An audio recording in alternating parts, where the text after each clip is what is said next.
Magandang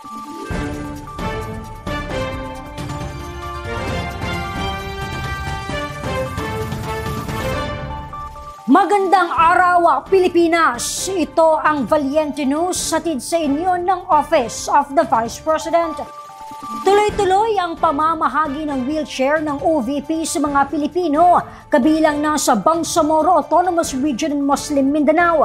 Ang bilang ng mga nabigyan ng wheelchair sa nasabing lugar, alamin natin sa ulat ni Brian Latasa. Ikinatuwa at ipinagpapasalamat ng mga taga Cotabato City ang mga programa, serbisyo at inisyatiba ng Office of the Vice President sa pamumuno ni Inday Sara Duterte. Kabilang na rito ang pamamahagi ng wheelchair sa lubos na mga nangangailangan. Thank you po. VP Sara. VP Sara. Sa OBP at saka sa VP Sara. Nagang salamat din yung oportunidad ng ihatag mo sa mua. Dugay na naman ipanganday. Matagal na namin pangarap na magkaroon ng wheelchair aking anak. At buti na lang na siguro ginamit ka ng Panginoon na matulungan yung mga bata, anak na batang katulad niya. Sana tatagal pa ang proyekto mong ito. Sana gabayan ka ng Panginoon at na matulungan pa yung mga maraming kabataan na tulad ko ng kapansanan. Maraming salamat po at mabuhay ka.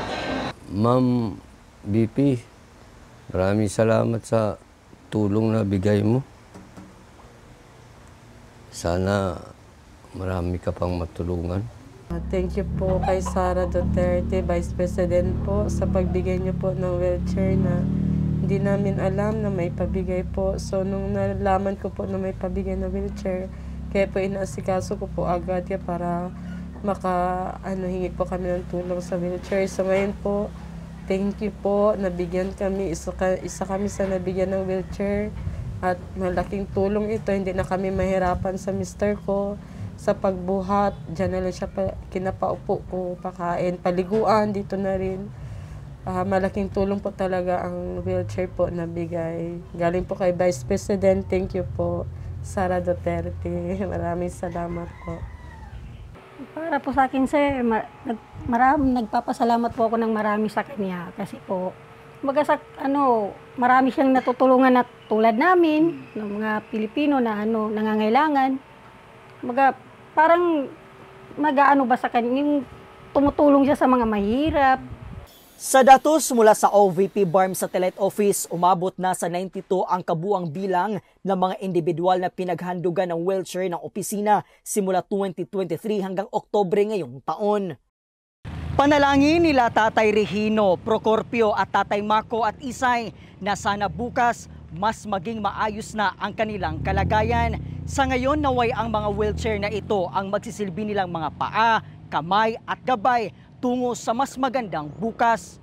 Siya sa Cotabato City, Saki si Brian Latasa, ang lahat para sa Diyos, bayan at pamilyang Pilipino. Valiente News. 10 individual mula sa Mindanao nagtanggap ng livelihood grant mula sa MTD program ng OVP. Ang kanilang napiling negosyo, saksihan sa susunod na episode. Ako si Claudette Loreto para sa makabuluhan, naninindigan at matapang ng mga ulat at impormasyon. Maraming salamat.